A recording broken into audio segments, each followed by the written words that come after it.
अस्सलाम वालेकुम बच्चे, कैसे हैं सब लोग? होप सो सब ठीक होंगे। आज हम सेकंड ईयर के फिजिक्स चैप्टर 14 का टॉपिक देखेंगे, सिंपल हार्मोनिक मोशन। बच्चे ये एक छोटा सा टॉपिक है जो बेसिकली शॉर्ट क्वेश्चंस में पूछा जाता है, तो इसको स्टार्ट करते हैं।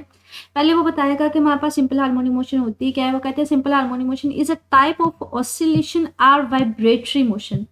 वाइब्रेटरी का मोशन का मतलब होता है बच्चे जो अपने आप को मतलब वाइब्रेट करे, एक ही जगह के आगे पीछे घूम रही हो। Produce under the force of restoring force, मतलब एक ऐसी टाइप ऑफ मोशन होती है, वाइब्रेटरी मोशन होती है जो रीस्टोरिंग फोर्स की वजह से हमारे पास प्रोड्यूस हो रही होती है। मोस्ट कॉमनली हम लोग ने एग्जाम्पल देखते हैं पेंडुलम की।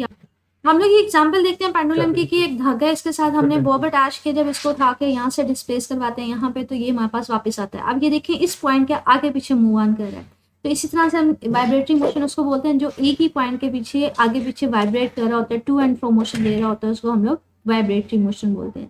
तो ये हमारे पास some kind of simple harmonic motion आ जाएगी। अब इसी तरह से कहते हैं हमारे पास अगर बात करें मैस स्प्रिंग सिस्टम में, ये देखें ये एक स्प्रिंग था जिसको आपने खींच के लेके गए। अब उसमें फोर्स जितनी आप उसको खींचने में लगाई है ना बच्चे, वो उसमें स्टोर हो गई है।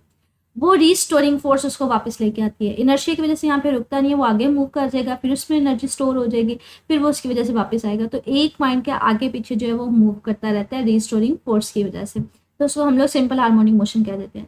कहते हैं नेसेसरी कंडीशंस कौन सी जरूरी हैं इस तरह के मोशन के लिए। सबसे पहले तो वो कहता है हमारे पास restoring force shall be directly proportional to the displacement from the mean position. जैसे वो कहता है हमारे पास मीन पोजीशन, फॉर एग्जांपल ये हमारे पास बच्चे ऑब्जेक्ट था, इसको वो यहाँ पे शो कर रहा है कि लाइक ये इसका मेन पोजीशन था, सेंटर पॉइंट था, आपने उसको खींचा, फोर्स लगाई।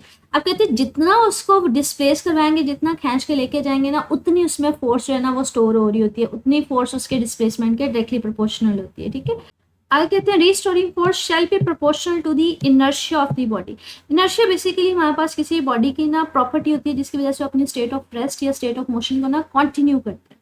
तो मतलब हमारे पास इसमें ये क्या है, जब इनर्शिया जो होता है ना बच्चे, बेसिकली ये हमारे पास ना मास के ऊपर डिपेंड करता होता है। कितना ऑब्जेक्ट का मास इतना ज़्यादा होगा, उसको मूव करवाना उतनी फोर्स लगानी पड़ेगी। तो बेसिकली हम लोग यहाँ से जैसे यहाँ पे देख रहे हैं, अब अगर ये मास स्प्रिंग सिस्टम है, ये मास पहले यहाँ पे पड़ा था। अब अगर बच्चे मैंने इसको डिस्प्लेस करवाना है, तो मैं अगर ये हैवी मास है तो उतनी ज़्यादा मुझे यहाँ पे इसके ऊपर फोर्स लगानी पड़ेगी, और जितनी मैं इसके ऊपर फोर्स लगाऊंगी इसको किसी डिस्टेंस एक्स तक डिस्प्लेस करवाने के लिए बच्चे, वो बेसिकली फोर्स उसके अंदर स्टोर हुई होती है। उस फोर्स की वजह से वो वापस आता है, उस फोर्स को हम नाम देते हैं रीस्टोरिंग फोर्स। तो रीस्टोरिंग फोर्स किसके ऊपर डिपेंड करेगी? इनर्शिया के ऊपर भी डिपेंड करेगी। इनर्शिया ये होता है किसी भी ऑब्जेक्ट को मूव करवाना या उसकी स्टेट को चेंज करवाना कितना हमारे पास डिफिकल्ट होता है। अब यहाँ पे अगर हमारे पास अगर इसको कोई ऑब्जेक्ट है, जितना मैं फोर्स लगा के उसको डिस्प्लेस करवा रही हूँ, किसी डिस्टेंस एक्स तक लेके जा रही हूँ, तो वही फोर्स बेसिकली उसमें स्टोर होती है जो उसको वापस लेके आ रही होती है। ठीक है, आगे कहते हैं the force and the displacement should follow the Hooke's law where x k is the spring constant. K is the spring constant depends upon the nature of the spring. मुझे ये हुक्स लॉ ही basically restoring force को बता रहा होता है कि हमने already ये बात कर ली कि हमारे पास अगर आप एक ऑब्जेक्ट को डिस्प्लेस करवाओगे, आगे की तरफ फोर्स लगाओगे, बच्चे जितनी फोर्स लगाओगे, मतलब फॉर एग्जांपल एक्स डिस्टेंस तक मैंने उसको डिस्प्लेस करवाना है, वो फोर्स उसके अंदर स्टोर होती जाएगी। ये वो फोर्स है जब हम इसको डिस्प्लेस करवा रहे हैं, वो फोर्स इसके अंदर स्टोर हो जाती है। अब वो जो रीस्टोरिंग फोर्स होती है ना, वो उसको क्या कर रही होती है, उसको वापस लेके आ रही होती है। तो इसलिए हम लोग उसके साथ ना नेगेटिव साइन लगा रहे होते हैं। नेगेटिव साइन का मतलब है उसको मीन पोजीशन की तरफ वापस लेके आएगी।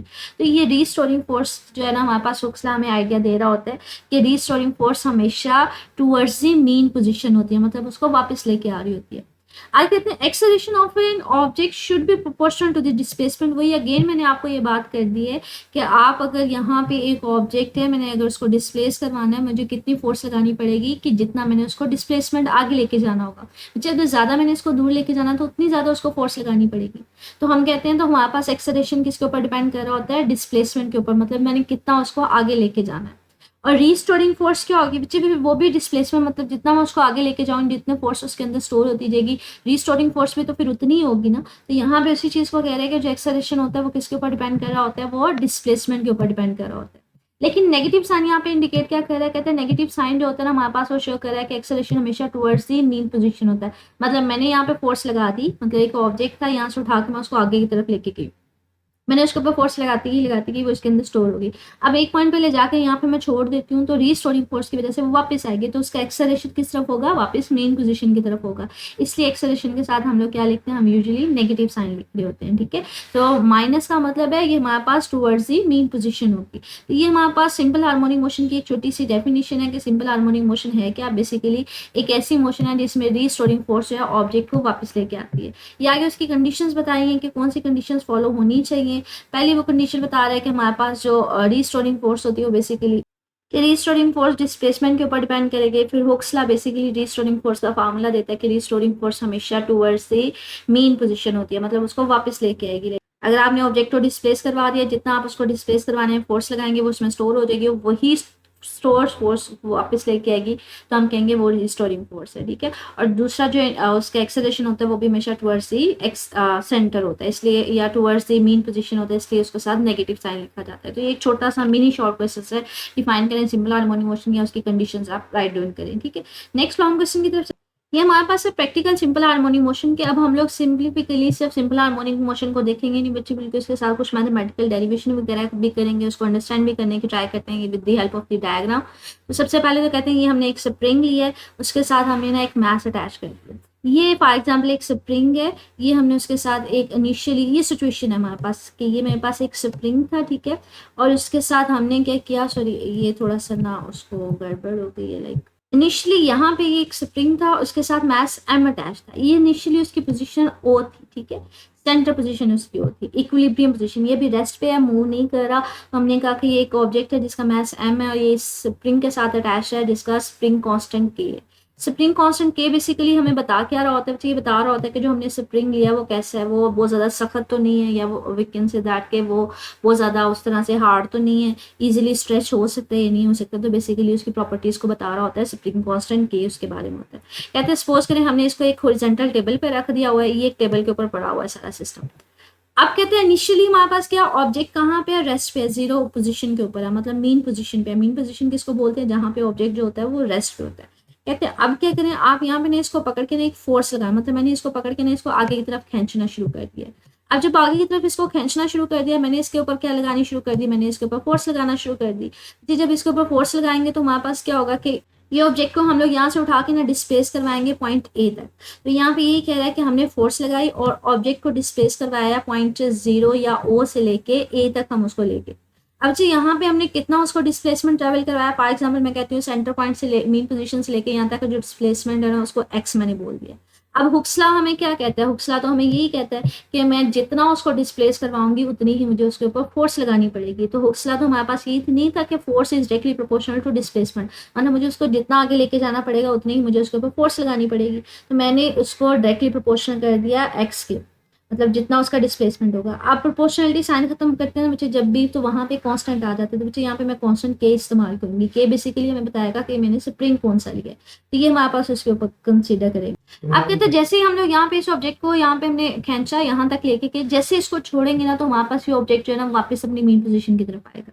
मतलब जो हमने फोर्स लगाई थी इसको यहाँ से यहाँ तक लेके जाने के लिए, फोर्स इसके अंदर स्टोर हो गई थी, लेकिन जैसे ही हम लोग यहाँ पे इसको छोड़ देंगे तो वो हमारे पास जो उसके अंदर फोर्स स्टोर हुई थी वो वापस उसको लेके आएगी। तो हम कहेंगे वो उसकी रीस्टोरिंग फोर्स है।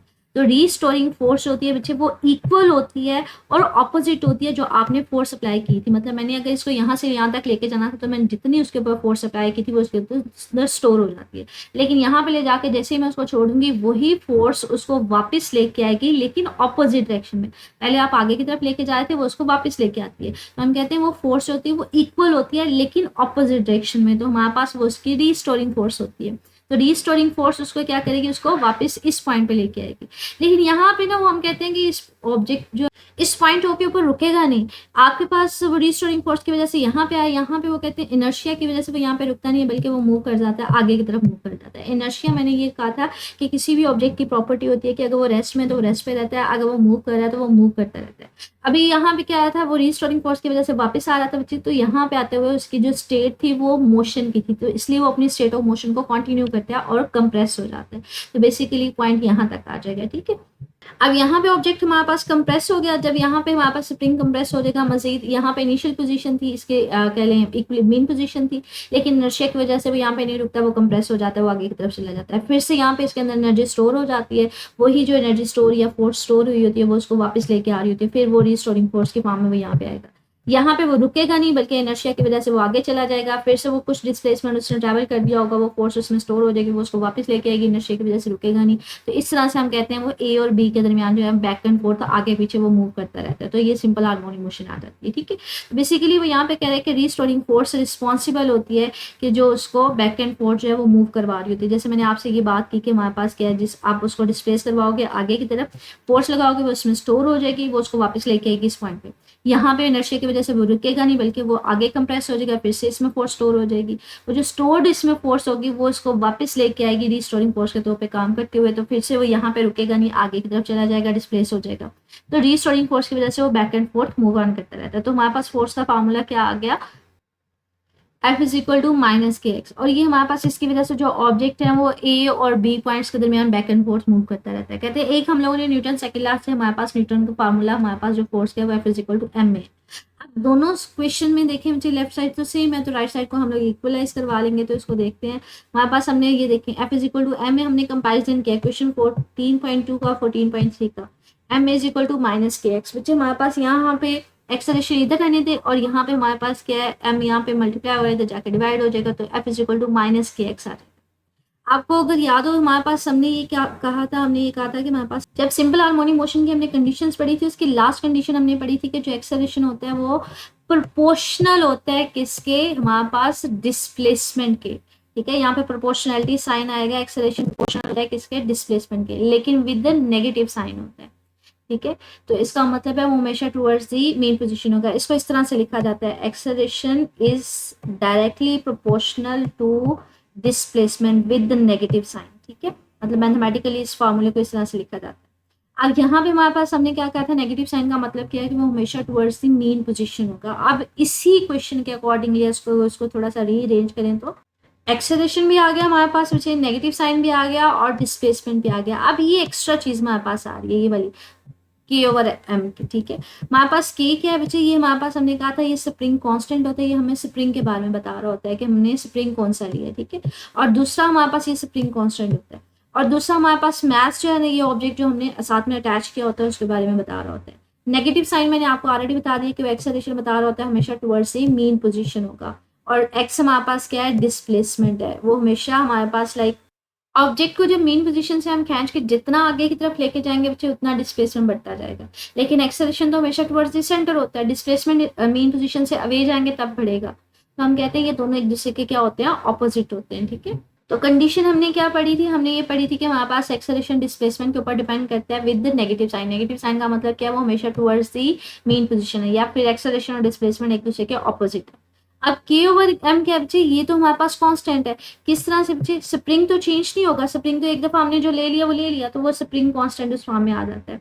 इसी तरह से मास भी एक दफा हमने जो ले लिया वो भी चेंज नहीं होगा। हाँ, डिस्प्लेसमेंट कम ज्यादा हो रहा है, वो ऑब्जेक्ट जो है कभी आगे जा रहा है कभी पीछे जा रहा है, जो स्प्रिंग है वो सेम ही है, वो चेंज नहीं हो रहा, वो कांस्टेंट है। ठीक है, मास भी हमारे पास क्या है, सेम है, तो वो कांस्टेंट है, तो हमारे पास ये फैक्टर के ओवर एम क्या आ जाएगा, कांस्टेंट। तो ये देखिए हमने के ओवर एम की जगह क्या लिखा, कांस्टेंट लिखा। बच्चे अगर यहाँ पे कांस्टेंट में खत्म करती हूँ तो यहाँ पे प्रोपोर्शनलिटी साइन आ जाता है कि acceleration is directly proportional to minus x. तो यही तो हमारे पास कंडीशन थी सिंपल हार्मोनिक मोशन की। तो ये बेसिकली कंडीशन है जो इंपॉर्टेंट है, वेरी इंपॉर्टेंट कंडीशन है कि जो हमारे पास एक्सेलरेशन होता है किसी भी सिंपल हार्मोनिक मोशन का, वो डायरेक्टली प्रोपोर्शनल होता है डिस्प्लेसमेंट के, और हमेशा टुवर्ड्स दी मेन पोजीशन होता है। तो वो इस फार्मूले की डेफिनेशन बता रहा है। ठीक है, तो बेसिकली जो हमने ऊपर एक शॉर्ट क्वेश्चन पढ़ा था ना कि हमारे पास सिंपल हार्मोनिक मोशन क्या होती है, उसकी कंडीशन क्या होती है, सिंपल हार्मोनिक मोशन की एग्जैक्टली जो हमारे पास डेफिनेशन होती है वो ये डेफिनेशन होती है, और साथ में ये वाली कंडीशन लिख दी जाती है। ठीक है, आप ये वाली भी लिख देंगे तो 2 नंबर आ जाएंगे, लेकिन अगर आपसे वो पूछता है कि सिंपल हार्मोनिक मोशन की कंडीशन लिखें तो फिर ऊपर वाला आपके पास ये वाला शॉर्ट क्वेश्चन होगा, ये वाला। ठीक है,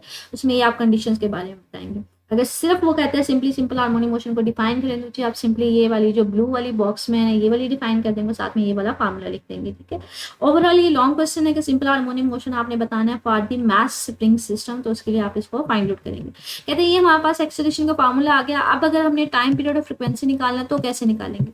कहते हैं ये जो हमने कांस्टेंट लिया था ना मुझे, इसको ओमेगा के इक्वल लेते हैं। मुझे ये कांस्टेंट जो होता है ना इसको यूजुअली हम लोग ओमेगा स्क्वायर के इक्वल लेते हैं। तो हमारे पास ओमेगा स्क्वायर किसके इक्वल आ जाएगा, के ओवर एम के इक्वल आ जाएगा। वो हमने कांस्टेंट की जगह हमने क्या लिख दिया है, ओमेगा स्क्वायर। मतलब हम लोग इसको यूजुअली ना इस एक्सप्रेशन को इस तरह से भी लिख रहे होते हैं कि हम लोग कांस्टेंट की जगह क्या ले लेते हैं, हम लोग के ओवर एम की जगह ओमेगा स्क्वायर ले लेते हैं। तो ओमेगा स्क्वायर हम किसके इक्वल ले रहे हैं, मुझे के ओवर एम के इक्वल ले रहे हैं। अंडर रूट दोनों साइड पे लेंगे तो ओमेगा किसके इक्वल आ जाएगा, अंडर रूट के ओवर एम के इक्वल आ जाएगा। हमने ना एंगुलर फ्रिक्वेंसी को डिफाइन किया था 2 पाई एफ। जी ये एंगुलर फ्रिक्वेंसी है। अब अगर मैथ स्प्रिंग सिस्टम में देखें, यहाँ पे तो कोई एंगुलर मतलब कोई सर्कुलर मोशन नहीं है, तो हम इसको एंगुलर फ्रिक्वेंसी क्यों कंसीडर कर रहे हैं। हमारे पास मोस्ट कॉमनली ना मैथ स्प्रिंग सिस्टम जो होता है ना, मुझे इसको यूजुअली हम लोग सिंपल हार्मोनिक मोशन जो सर्कुलर मोशन होती है ना उसके साथ रिलेट करवा रहे थे। मतलब मेन पोजीशन है तो यहाँ पे होगा, अगर नीचे जा रहा है तो यहाँ पे आ जाएगा, फिर मेन पोजीशन पे वो वापस जाएगा, और अगर कंप्रेस होगा तो अपवर्ड डायरेक्शन होगा। तो हम लोग इसको सर्कुलर मोशन के साथ भी ना रिलेट करवा रहे होते हैं। तो हमारे पास ये ना, इसलिए हम लोग ने इसको एंगुलर फ्रिक्वेंसी हम यूटिलाइज कर रहे हैं। ये ऑलरेडी मैंने इसकी डेफिनेशन जो है ना, ये फार्मूला जब टॉपिक के स्टार्ट में हमने कुछ टर्म्स डिस्कस की थी वहाँ पे मैंने आपको मतलब करवा दिया था। ये हमने किया था एंगुलर फ्रिक्वेंसी जब की थी, omega is equal to 2 pi f. मुझे एग्जैक्टली मैं सच ही इसको एक्सप्रेशन को यूटिलाइज कर रही हूँ, तो उसको ऐसा ही यूज़ करेंगे। आपने फ्रिक्वेंसी निकालनी है तो फ्रिक्वेंसी इधर है, तो यहाँ पे 2 पाई मल्टीप्लाई और इधर जाके डिवाइड हो जाएगा, तो ओमेगा ओवर 2 पाई। ओमेगा की वैल्यू जो इस फार्मूले में हमने कांस्टेंट के इक्वल ली है, के ओवर एम के इक्वल ली है, तो मुझे उसकी जगह वो पुट ऑन कर दिया ओमेगा अंडर रूट के ओवर एम है, तो मुझे ओमेगा की जगह अंडर रूट के ओवर एम आ जाएगा 1 ओवर 2 पाई। ये फ्रिक्वेंसी का एक्सप्रेशन आता है। टाइम पीरियड क्या होता है, जो फ्रिक्वेंसी का इन्वर्स होता है तो हमारे पास वो उसका इन्वर्स हो जाएगा, मतलब जो भी है ना उसका उल्टा हो जाएगा। 1 ओवर 2 पाई है तो ये 2 पाई हो जाएगा, के ओवर एम है तो ये एम ओवर के हो जाएगा। ये थोड़ा सा मेरे ख्याल चेंज हो गया, ये के ओवर एम है तो ये एम ओवर के होगा, ठीक है, तो ये इंटरचेंज हो जाएगा। तो यहाँ तक आपका लॉन्ग क्वेश्चन एंड हो जाता है कि मैथ स्प्रिंग सिस्टम है उसको आपने सिंपल हार्मोनिक मोशन के लिए बताना है और फाइंड आउट करना है for the expression of frequency and time period, ठीक है। ये देखिए आपके एक्सरसाइज का फर्स्ट लॉन्ग क्वेश्चन है, show that the motion of the simple harmonic motion execute simple harmonic motion and find out the expression of time period and frequency. तो ये यहाँ तक एंड हो जाएगा, ठीक है। मजीद बच्चे इसमें कुछ पूछना हो कमेंट सेक्शन में पूछ लीजिएगा। ओके, अल्लाह हाफिज़।